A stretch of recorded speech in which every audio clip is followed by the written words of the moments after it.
Um, dalam pandangan saya nih ya, dalam pandangan saya, backbone-nya itu kalau bagi saya dua yang paling pokok tadi, Sandel sama Harari. Sandel, saya pikir Sandel pernah tulis apa ya? What Money Can't Buy. What Money Can't Buy. Di situ dia membuat sebuah kritik keras mengenai batas moral bagi kapitalisme ya. Dan kemudian titik temunya saya pikir ada di solidaritas ya dengan Harari tadi. Saya sendiri punya kritik juga terhadap Zizek ya. Identifikasi persoalan Zizek sangat tajam. Saya suka dengan cara bagaimana Zizek mengidentifikasi problem-problem masa kini ya. Tanpa harus jatuh pada apa yang Anda sebut sebagai elegi tadi gitu ya. Tapi kritik saya, Zizek itu macet dalam teori tindakan, sehingga kritik tadi bagi saya masuk akal.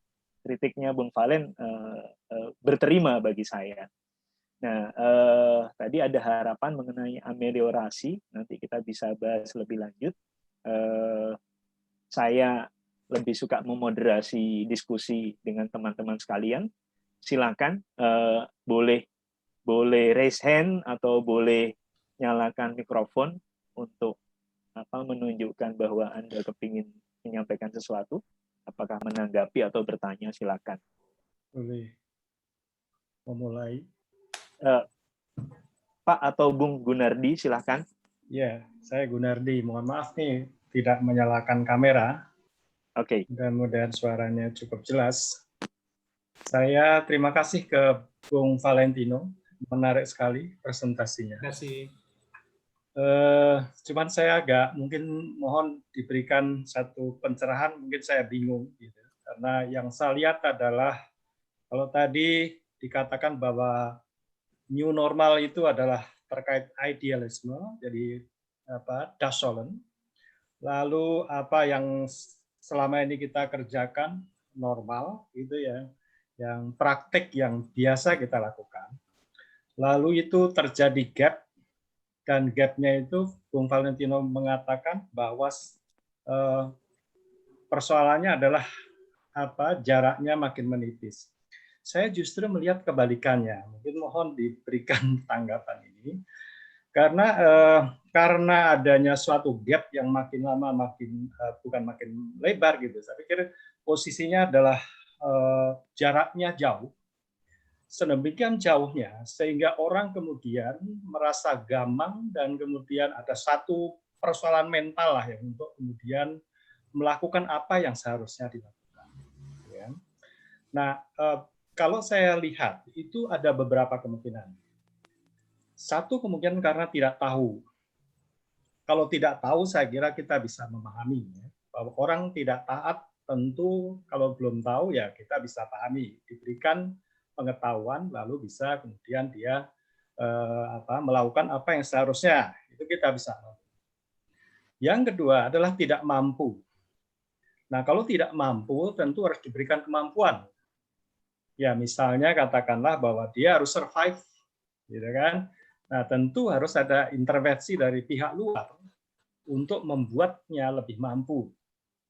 Nah, yang jadi persoalan adalah kalau misalnya orang tidak mau, mungkin karena alasan ideologis, mungkin karena alasan politis, atau apapun juga secara fanatik dia mengatakan tidak mau. Ini menjadi persoalan. Nah, itu yang kemudian saya kira persoalan mentalitas seperti itu memang agak harus melingkar. Gitu. Nah, lalu kalau saya lihat bahwa apa yang ditawarkan oleh komunisme dan kapitalisme, itu tentu bagi saya komunisme maupun kapitalisme itu saya katakan totalitarian. Ya, artinya ada suatu tekanan kepada suatu individu yang kemudian sebenarnya membuat individu seolah-olah kemudian menjadi objek yang tidak kemudian diberdayakan. Nah, seharusnya sebenarnya saya katakan bahwa bergerak ke arah new normal, Das Sollen, apa yang seharusnya itu tentu harus diberikan kemampuan. Jadi memberdayakan. Nah, saya tertarik dengan tadi solusi yang diberikan oleh Yuval Noah Harari, yang dia katakan, saya nggak tahu apa bayangan Harari mengenai persoalan apa tadi itu publik ya, intervensi publik atau apa gitu. Tapi yang saya justru tertarik kalau publik terlalu kuat ya dengan kebijakan yang menekan itu juga saya kira harus dipertanyakan juga. Saya lebih sering lebih cenderung untuk mengatakan solidaritas itu justru yang disebut yang kedua tadi, frase yang kedua dari Harari, solidaritas sosial itu saya kira bisa memberikan solusi banyak, termasuk tadi persoalan bahwa orang tidak mau taat kepada apa yang seharusnya, itu saya kira dengan solidaritas itu mungkin bisa sedikit demi sedikit bisa dikurangi. Nah, maksud saya adalah bahwa kalau orang itu memang tidak berdaya dengan berbagai macam hal gitu, memang harusnya kapitalisme selama ini kekurangannya adalah mengenai persoalan yang seperti menjepit individu sehingga dan sedikit memberikan ruang untuk memberdayakan, itu yang menjadi persoalan. Nah, saya kira dengan solidaritas sosial itu bisa kemudian membuat seseorang itu menjadi berdaya untuk melakukan, dan kemudian sedikit-sedikit kalau misalnya ada suatu fanatisme, ketidakmauan dan sebagainya itu bisa sedikit-sedikit melakukan apa yang seharusnya dilakukan. Nah, mohon pencerahannya, Bung Valentino. Terima kasih. Ya, terima oke. kasih. Ya, Terima kasih. Mau ditanggapi langsung? langsung ya. Oke, boleh, boleh. Ya. Oke, terima kasih Bung Arif. Terima kasih banyak Pak Gunardi atas pertanyaannya. Menyentuh langsung apa yang saya ungkapkan tadi, dan termasuk merekonstruksi sebenarnya apa yang saya tawarkan di awal sebagai tawaran untuk belajar terhadap pandemi itu, belajar tentang pandemi. Nah, sebelum saya menjawabnya, saya mencoba untuk merekonstruksi pertanyaan dari Pak Gunardi. Nah, saya mengerti apa yang diangkat, sehingga terkesan ada kebalikan yang dimengerti oleh Pak Gunardi. Karena menurut Pak Gunardi, justru idealisme ini sedemikian jauhnya, sehingga memang dia mewujud dalam praktik-praktik gamang di publik. Karena apalagi berhadapan dengan orang-orang yang tidak tahu, orang-orang yang bahkan tidak mampu, tak berdaya. Nah, sehingga praktik-praktik kebiasaan baru ini justru banyak dilanggar, sehingga memang semakin jauh dengan idealisme yang diharapkan. Nah, saya sebenarnya tidak ada masalah dengan melihat argumen saya dengan argumen ini dan menyoroti bagaimana praktik kebiasaan baru itu berlaku di masyarakat. Dan ternyata evaluasi kita sejauh ini, evaluasi kita terhadap praktik pelaksanaan kebiasaan baru ini ternyata sedemikian jauh dari idealisme yang sebenarnya diharapkan melalui protokol kesehatan misalnya. Nah, sedangkan kalau saya bukan mengevaluasi praktik yang sudah terjadi. Saya lebih ada di belakang, di definisi tentang kebiasaan baru itu. Jadi, dari saya, mengapa saya lihat kebiasaan baru itu bukan terlebih pada adanya praktik baru yang dulu tidak ada di kebiasaan lama, sekarang menjadi kebiasaan baru, bukan di situ, tetapi lebih pada sebenarnya apa yang sudah kita mengerti, apa yang sudah kita ketahui sebagai standar pola hidup bersih dan sehat, apa yang sudah kita mengerti sebagai standar lebih dari yang sudah diwariskan oleh teknologi informasi dan komunikasi, misalnya daring dan lain-lain, pembelajaran daring dan belanja daring misalnya, itu sudah kita ketahui. Namun dengan mengatakan definisi ke definisi kebiasaan baru itu sebenarnya lebih dimengerti sebagai apa yang kita sudah ketahui sekarang sebenarnya dipaksa oleh pandemi untuk secepatnya turun. Jadi lebih konsep definisinya. Oleh pandemi dia dipaksa untuk turun. Sehingga memang dia merapatkan gap antara definisi, idealisme, dan praktik dalam keseharian. Bahwa praktiknya, jadi itu definisinya, bahwa dalam praktiknya, praktik kebiasaan baru, kita gamang, kita terantuk-antuk batu, kita akhirnya seperti kelihatannya jauh dari idealisme, saya setuju.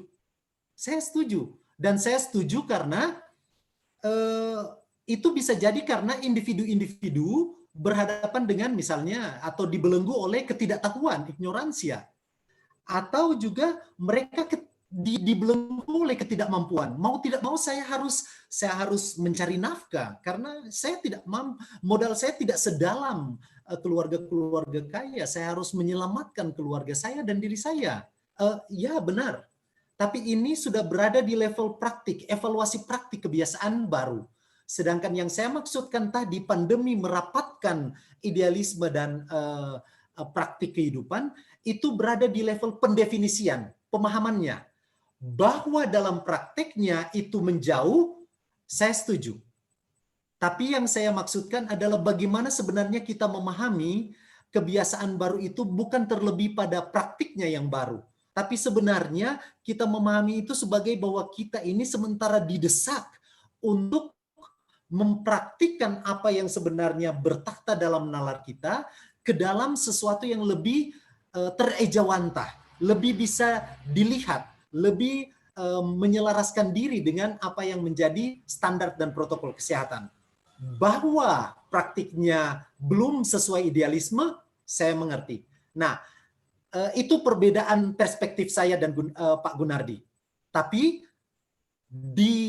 ketika saya membawa perspektif saya dan kemudian mencoba untuk memahami apa yang diangkat Pak Gunardi, saya setuju bahwa untuk jika kita mengevaluasi ketercapaian dari praktik kebiasaan publik itu, kebiasaan baru ini, benar kita berada dalam gap yang sangat jauh. Mengapa? Ya, kita mengoleksi begitu banyak orang yang tidak tahu, kita mengoleksi begitu banyak orang yang tak mampu. Saya setuju sampai di sana. Tapi poin saya ada di definisi, bukan di evaluasi praktik. Sehingga ketika digabungkan, saya pikir saya berada dalam linearitas dengan pemikiran Pak Gunardi. Kemudian dalam evaluasi Pak Gunardi tentang masalah pemberdayaan, menurut saya argumen dari Pak Gunardi ini sangat-sangat menarik dan berhadapan dengan himpitan komunisme dan kapitalisme yang sebenarnya melucuti semua potensi individu. Nah, di sini sebenarnya solusi yang paling relevan dengan setelah seluruh potensi dan kapasitas dari individu itu dilucuti kadang-kadang tanpa individu itu sadar, tak lain adalah pemberdayaan. Ya, individu harus dikembalikan lagi, kemanusiaan harus dirayakan lagi, seakan-akan kita harus menghadirkan lagi renaissance itu. Tapi yang perlu dilihat sekarang adalah bagaimana jangan sampai solidaritas ini menjadi jargon semu dan penjustifikasi intensi-intensi yang sebenarnya merupakan lawan dari kewarasan tadi yang saya angkat di jalur entropi. Karena ketika kita berhadapan dengan tampilan pemberdayaan, kita tidak pernah tahu apa yang ada di balik dan intensi orang yang mencoba untuk memberdayakan. Kita tidak pernah tahu apa yang menjadi maksud di balik argumen-argumennya. Sehingga memang berbicara tentang solidaritas global ini memang benar-benar harus masuk pada tuntutan otentisitas. Tuntutan otentisitas kepada seluruh warga dunia. Bahwa ketika kita berhadapan dengan pandemi atau berhadapan dengan wajah sesama yang lain ini, kita harus melucuti seluruh kepentingan, kepura-puraan dan lain-lain. Kita memang benar-benar harus turun telanjang dan otentik dengan maksud-maksud kita. Jika benar maksud kita adalah solidaritas, maka wajahnya harus solidaritas. Nah, itu tambahan saya, tapi setidak-tidaknya poin awal saya itu untuk mencoba merekonstruksi apa yang ditanyakan oleh Pak Gunardi tadi. Saya sangat berterima kasih kepada pertanyaan ini karena pertanyaan ini membantu saya untuk memilah lebih tajam di mana letak definisi-definisi saya atau rekonstruksi saya tentang konsep-konsep pemaknaan tentang pandemi. Terima kasih. Oke, baik. Kalau ada Pak Arsono atau Arsono Leuven?